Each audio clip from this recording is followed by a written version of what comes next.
Well, I think we're ignoring the fact that the US is still a powerhouse. Like, look at AI. Yeah. Like, the US is throwing all its weight behind AI. Sure. Like it says, it's do or die, really. And it's either us or China.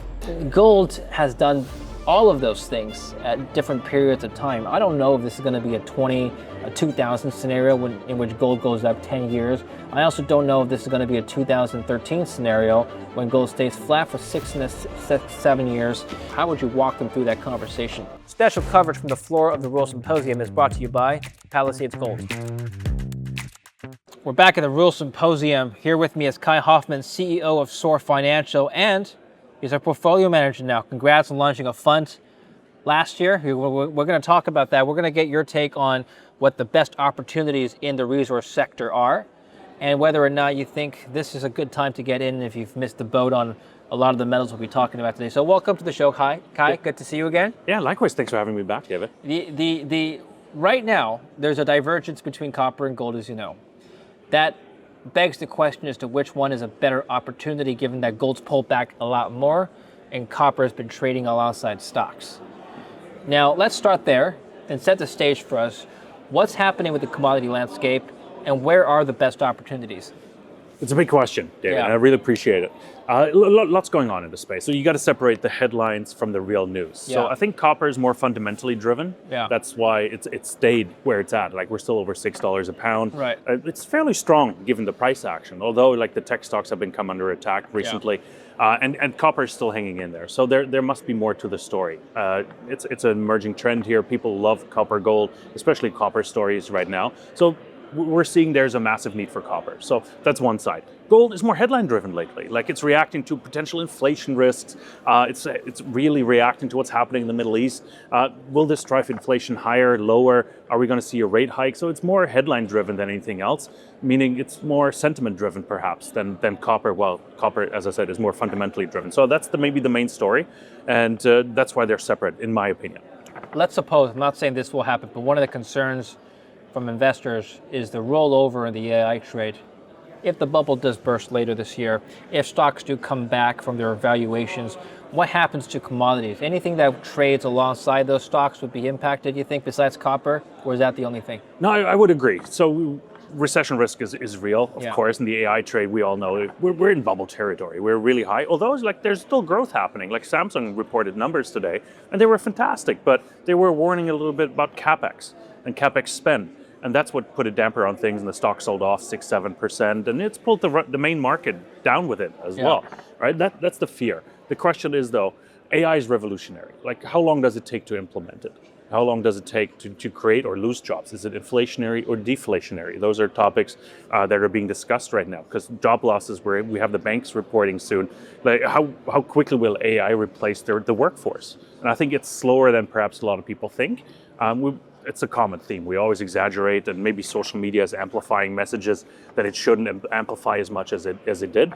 But if that happens, of course, there will be a run for liquidity. We're already seeing it today. The market is nervous about the valuations, and that's what we're seeing in gold and silver. Gold dipped this morning, and silver as well. It recovered a little bit, but it is a source of liquidity.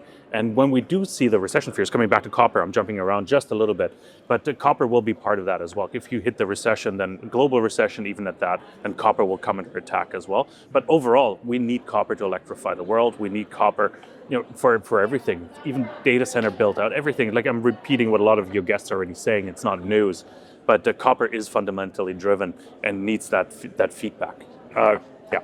In the past, when the gold-oil ratio has spiked, meaning gold has risen faster than oil, or gold has risen in oil not at all, that usually coincides with some sort of economic contraction, or in some cases have led a market pullback or outright recession. Makes sense when people flock to safety and something cyclical like oil goes down. Now the reverse has happened. In the last couple of months, oil has skyrocketed, while gold has continued to come down ever since the breakout of the Iran war. You would think the inverse would signal economic growth. Is that what that is? No. No, because it's a supply shock that caused oil. Exactly. It's so the fundamentals are vastly different. So gold had a massive run up into the March crisis. Sure. Right? We ran to 5,600, and then it was a massive source of liquidity. Traders, investors were sitting on massive gains. Inflation fears, rate hike fears pushed gold lower. oil, on the other end, like it was, as you said, it was supply side driven, and different fundamentals were pushing it. And it's interesting, like the oil trade itself. I'm not an oil expert per se, but it's fun to watch what is happening. It should be much higher given the disruptions in the Middle East. But there was also an oversupply going into the crisis, and we always find a way to sort of trade or make it flow. Like oil is like water; it always finds a way. And I think we've found a way. And we're always like humans are geniuses. Like we always find a way to make it work. Of course, there are like price discrepancies regionally for oil. Like Sri Lanka, I think, had to pay $240 a barrel at one point. But then there's other places right now that are paying negative $10 right now for oil. Right. And we're seeing a lot of supply sitting, in ports and just waiting to be loaded and to hit the market. That's why I think oil is where it's at right now. OPEC just this morning, I read in the news, is thinking about accelerating production as well and pushing the production higher. So there is enough oil around, right? Mm-hmm. And that's why that oil gold trade, like it made sense until like early this year. Yeah, it worked really well. Yeah, and then it broke apart because the fundamentals changed. Yeah. Is the Iran war still the trade theme right now in the second half of 2026, or has that normalized somewhat? I think it has normalized. Maybe we've gotten numb a little bit to the news. Like just this morning again, like a Qatari ship was attacked. That's right. And the market just barely shrugged. It more reacted to the Samsung news than the Qatari missile, or the missile that apparently attacked the Qatari ship. So maybe we're getting a little numb. Investors, traders are hopeful that situation in the Middle East gets resolved here over the summer. There are meetings happening, and the MOU seems to be holding for now. Of course, we need to figure out who attacked the Qatari ship. Of course, it seems to be Iran, but last I checked, it wasn't clear. And the market just shrugged it off. So we'll need to see a bigger event, perhaps, before it derails the markets again. And then if oil starts to move, oil barely moved this morning. We're still below $70 a barrel in the US. And if that moves again higher, then we'll see, the Fed react to the news again as well. And that'll offset markets maybe perhaps a bit. But for now, the summer, I think we're safe. Before we continue with the video, let me tell you about one of the most important problems of owning gold. So gold has been a store of value for thousands of years, for as long as people can remember, but it doesn't generate an income like many other assets. That's a problem. But that's also where today's sponsor, Monetary Metals, comes in. Monetary Metals offers investors a way to earn yield on their gold paid in physical gold. Through its leasing platform, investors can earn up to around 4% annually, with yield paid monthly in ounces rather than dollars. That means your return is measured in gold itself. The gold remains your asset and can be redeemed at any time. Thousands of investors are already earning a monthly yield in gold through Monetary Metals. Visit monetary-metals.com/Lin, link down below, or scan the QR code here to learn more and get started. And you can start earning a real yield in gold today. What are you investing in right now? Sectors you're looking for, themes you're watching, opportunities you're eyeing. Let's talk about your fund. So, just glad you brought up the fund, because I want to say, personally, I do very different things than I do in the fund, because we manage different people's money, and we got to be a little more conservative, perhaps. Right. So we launched a mining equity fund, long only, last year, and we just celebrated our first year. Congrats.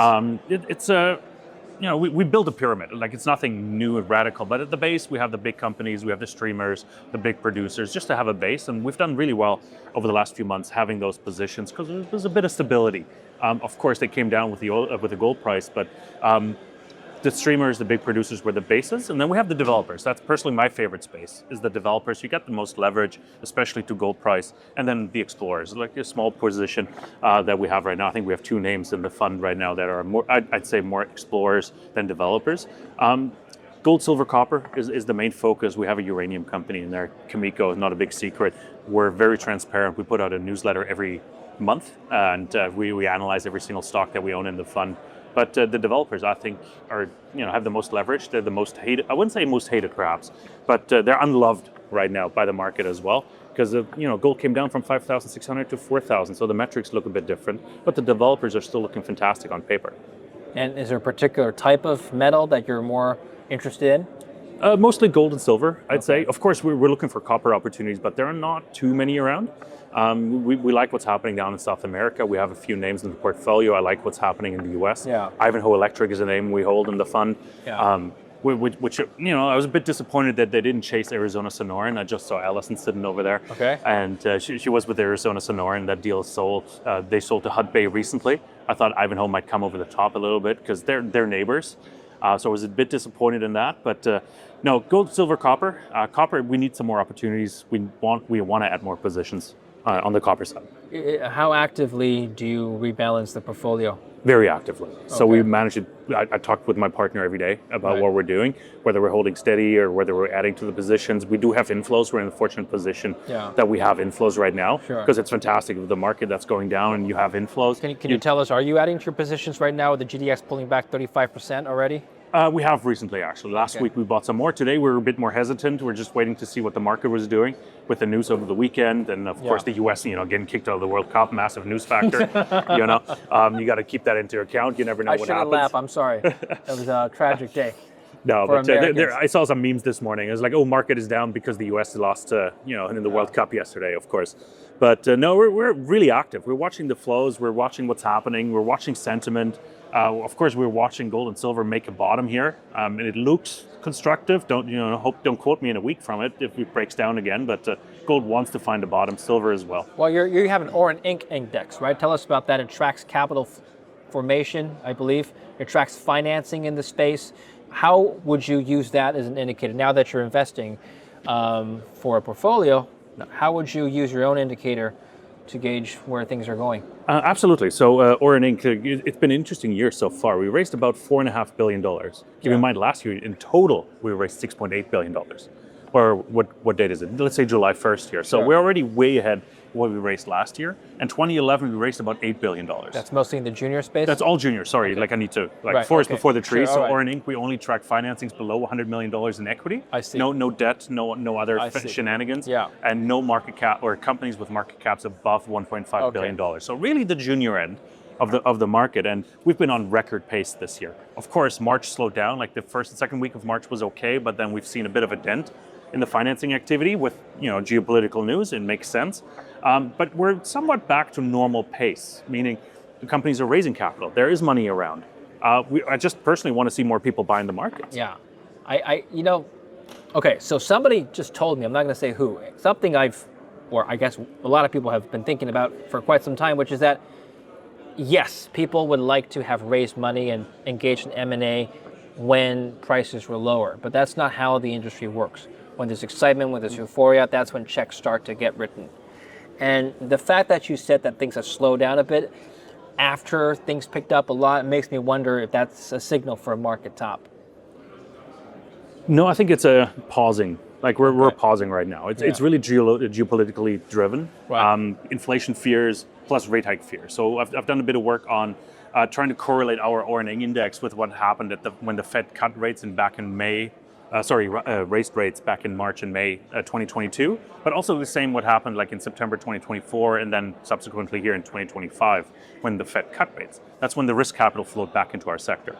Fortunately, we didn't have any competition either, meaning from cannabis or any other sectors. Even crypto to a degree, I wouldn't count as a competitor at this point. It wasn't hyped enough, and money flowed easily into our space. Right, and of course, the price of gold pushed sentiment higher as well at the same time. I don't think we've seen a market top yet. People are waiting. We're seeing a lot more money being raised just the last few weeks again, with sentiment and maybe trust coming back into the sector. $4,000 is still not a bad gold price. Yeah. I had a long discussion with Lobo Tigre about that. How greedy are we? And in terms of margins, for example, for the producers, I think we can agree that $3,000 an ounce margin is probably on the extreme end.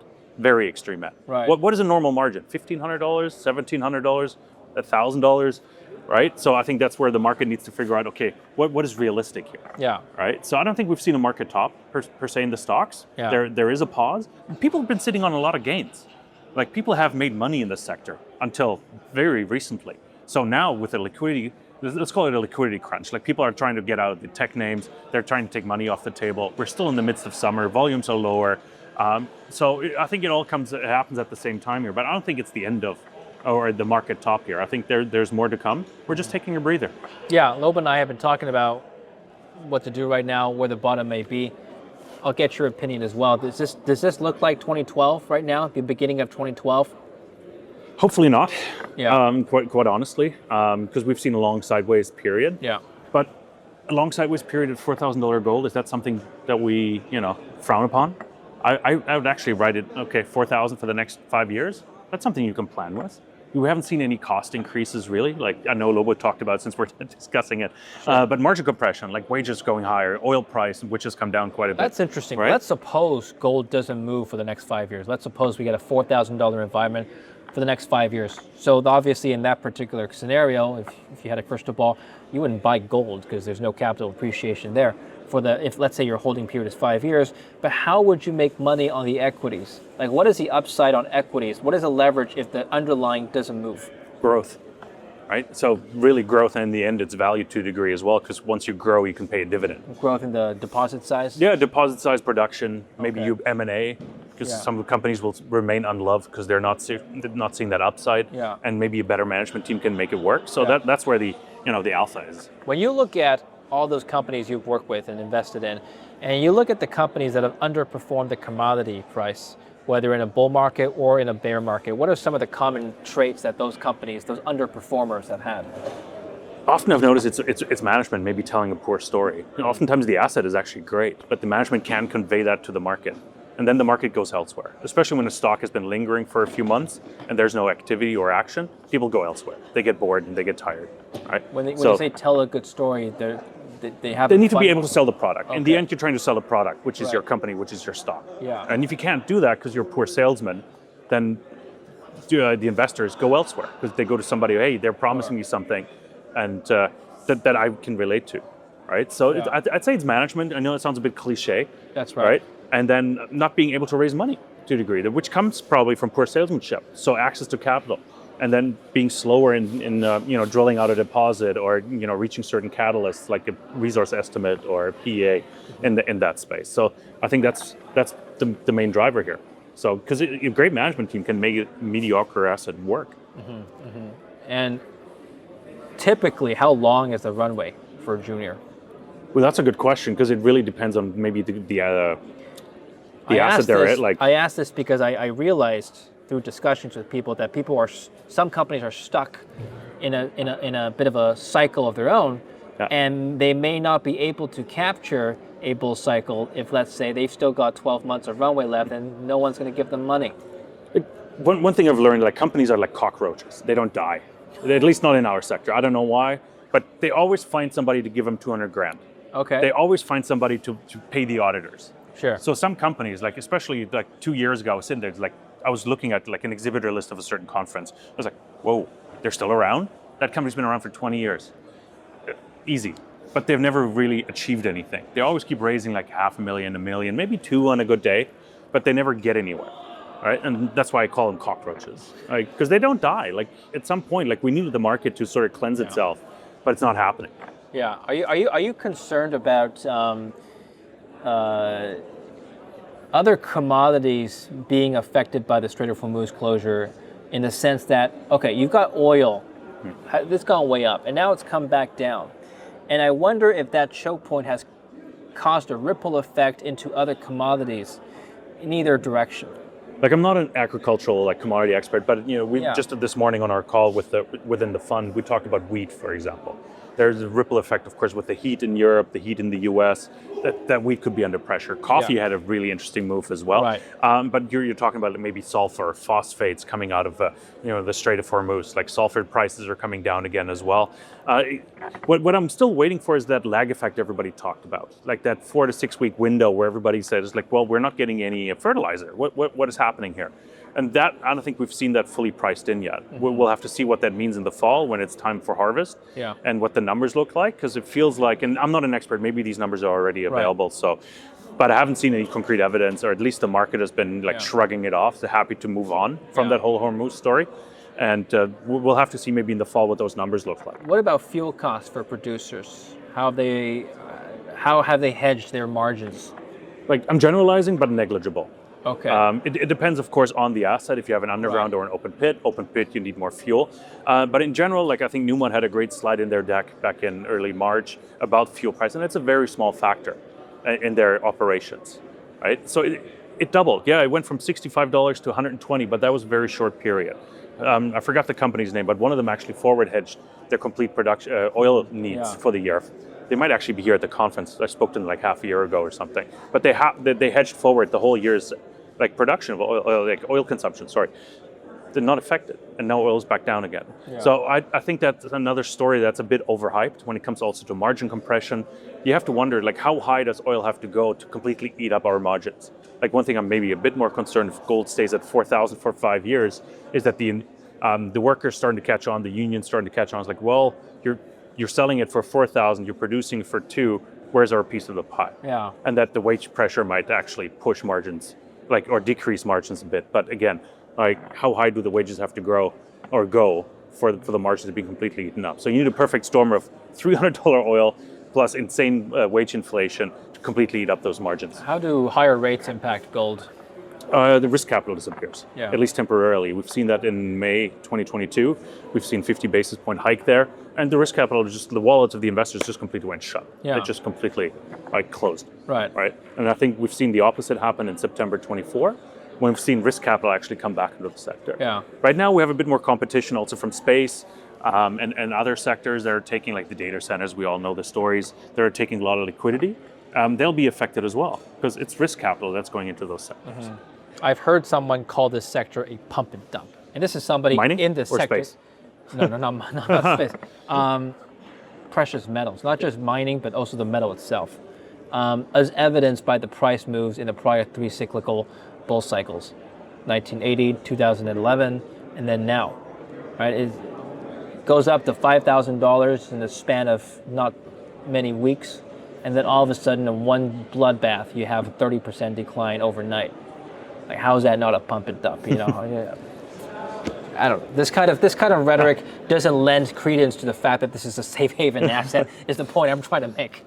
Well, I get where you're coming from. It is really difficult to sell that point, right? Because you have also Bitcoin that's come down 50%. That's also claiming the same safe haven asset like characteristics. But then you have the dollar as well. The dollar's under attack. The Dixie's at 100 right now, or barely above 100.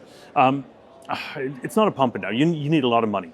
There's a lot more involved. Of course, the paper market for gold and silver is ridiculous. We can all agree on that because there's way too much paper out there versus physical that could move prices. But then we've been waiting for this to happen for a long time. We've been at 3,000 for a while. We've consolidated there, and then it broke out. So I wasn't too surprised when the breakout happened because a lot of people were jumping on the bandwagon. Yeah, it was the trade at the time. Like, there was no competition. Like, SpaceX was in a part, like, was still on the timeline, wasn't relevant at the time, for example, or the space race. So it was the trade. There was nothing else going on. The S&P was actually going down at the time, right? And that's only recovered since March. Right. So if somebody were to say to you, well, look, I can't predict the future. I just want to protect my wealth against inflation.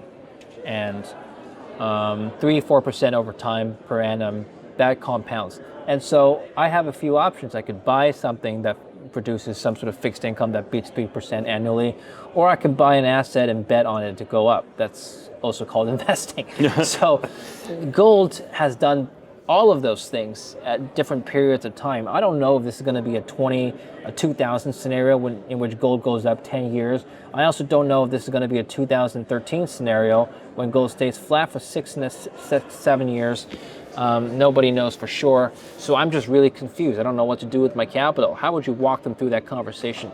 Well, it all depends on the time horizon. Yeah. Right? 6-7 years doesn't sound too long, quite honestly. Like, if a 60-year-old starts to buy gold, like, probably buys it for another reason than I would do it at 42. Sure. Right? So there's a different, like, time horizon to it. And I think that's maybe the main answer to it. Right. Like, how risk averse or, like, dollar to cost average into gold and just hold it for the next 30-40 years, which is not investment advice, by the way, but like, really, it really depends on the time horizon. Are you trying to flip it in 2 years? Then just buy some paper gold and pray. Right. Maybe even 3 times leverage or something, like, if you want to get that. But if you really just secure it, like, as you said, like, you want to have your money hedged against inflation, then just buy some physical. Like, long term, you'll be doing great. We've outperformed the S&P 500 as gold, as an asset class over the last 25 years. Yeah. All right. So it just depends on, like, the time scale. Yeah. Curious what you think of currency pairs. So let's talk about 2 currencies you're very familiar with, the US dollar and also the euro. You're based in Europe part of the year. What's happening in Europe these days? And can we expect continued strengthening of the euro as the ECB progresses into more rate hikes, let's say? It's a good question. Personally, I don't have the highest opinion of the euro or the eurozone in particular. We've made too many mistakes, and we're frankly irrelevant on a global scale right now. it's mostly between the US and China. Europe plays a small role. I'm surprised that the euro even went to $1.17 or $1.18 versus the US dollar, but that was before the war broke out in the Middle East, and people had to flow back or buy back the US dollar to use it as a global currency. The petrodollar is stronger than ever, in my opinion, and I'll probably get some hate for that in the comments.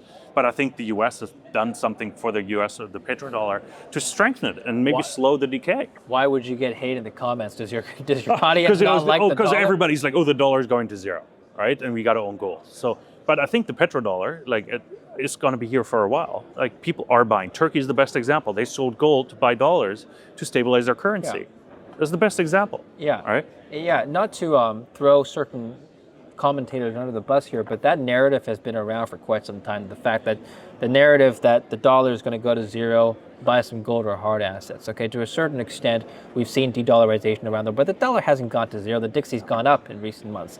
Anyway, the point is, if you had to look back in the last 40 years and evaluate what's gone wrong with that thesis, what would you say? Well, I think we're ignoring the fact that the U.S. is still a powerhouse. Like, look at AI. Yeah. Like, the U.S. is throwing all its weight behind AI. Sure. Like it says, it's do or die, really. And it's either us or China. So the U.S. is super innovative. Like, where are all the models coming from? It's the U.S. It's not Europe. All we have in Europe is regulation. We don't have AI. We don't have the technology. And frankly, we don't even have the resources to do anything, right? So that's why the U.S. and maybe people overlook the fact that the U.S., especially the U.S. dollar, is much needed. The U.S. has a phenomenal banking system, although not phenomenal, maybe that's the wrong term, but the biggest banking system. Like, it can actually deal with all the liquidity that's out there in the world. Europe, maybe, but China for sure can't. So all the money is flowing into the U.S. Like, what are you buying? Like, globally, you're buying the Max 7s. That's where you save. That's where it worked, because it's the AI trend. So that's why, and I think on the last 40 years, the U.S. has always been underestimated when it comes to that. They haven't been really successful militarily. I think we can all agree on that. But the petrodollar is still the strongest. Everything is being dealt in U.S. dollars. If you go to Africa with a $100 bill, it'll get accepted everywhere. That's right. That hasn't changed in the last 40 years. Yeah. And I think that's what people are forgetting. Maybe people need to travel a bit more, broaden their horizons. And I don't mean that to belittle anybody, but it does help. And there's much more going on than maybe just a little bubble we live in. Right, okay. Well, finally, Kai, looking ahead, are there any commodities that you like even more than gold right now? I love copper, personally. Okay. Like, it's probably one of my favorite commodities because long term, there's no way around it. I just read that Ferrari tried to substitute copper with aluminum. Good luck with that. It's in their new electric car, but there are certain characteristics that you cannot, replicate with aluminum. It just doesn't work. Yeah, it's a third cheaper, but that's maybe the only attribute that it has over copper right now. And it's lighter perhaps as well, but it's not as great as copper. So at some point, maybe some more applications will, substitute copper. But in my opinion, this could be $12, $18 a pound within a very short time frame. Will gold double over the next 12 months? It might go higher, but it won't double, in my opinion. But copper could, because you have that supply shock probably coming. So we all sit here in the mining conference, and we all talk about, like, there's no supply. There's no supply coming online. Yeah. And eventually, the doo-doo will hit the fan and the price will explode. Is that the common theme here that you've been hearing at this conference? Well, it's a common theme I've been hearing for a number of years now. Yeah. Like, the question is, like, I'm starting to wonder, is that, like, the pub putting out the signed free beer tomorrow, sorting like copper supply shock tomorrow, but tomorrow never comes. Is it an issue of not enough minerals in the ground, or just not fast enough when it comes to production and putting a mine into work? The latter part, because it was the lack of capital. Right. There was no money being thrown at copper. Surely, and now that's changing. Discussed this many times, but what can the government do about that? Fund it. Quite honestly, throw money at the problem.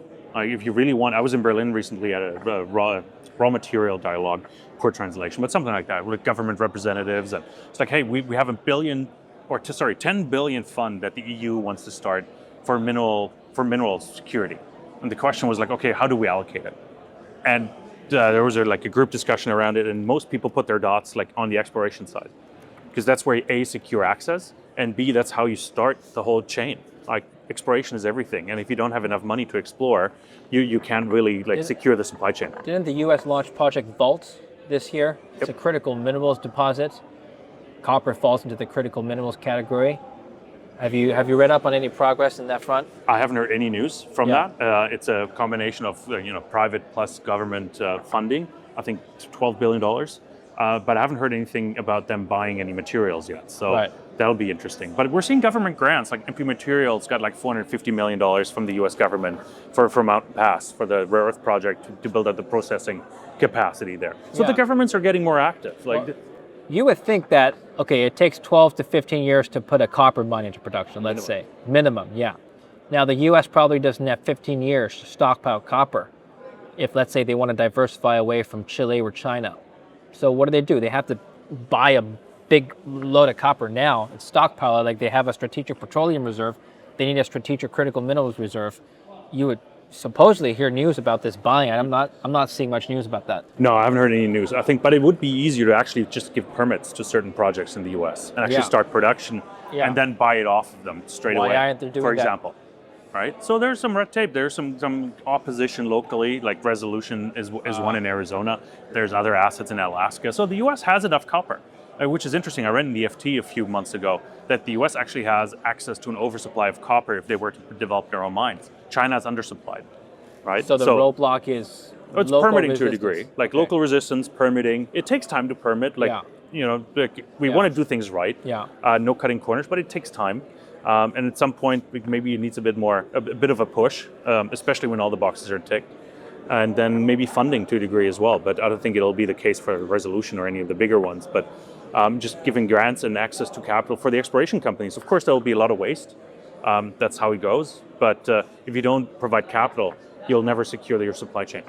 Okay, great. Well, Kai, finally, I want to learn about what you've been talking about in your own program. So in case you haven't discovered Kai's channel yet, please do. I'll put the link down below. Any common themes or recurring consensus views that have been appearing on your show lately?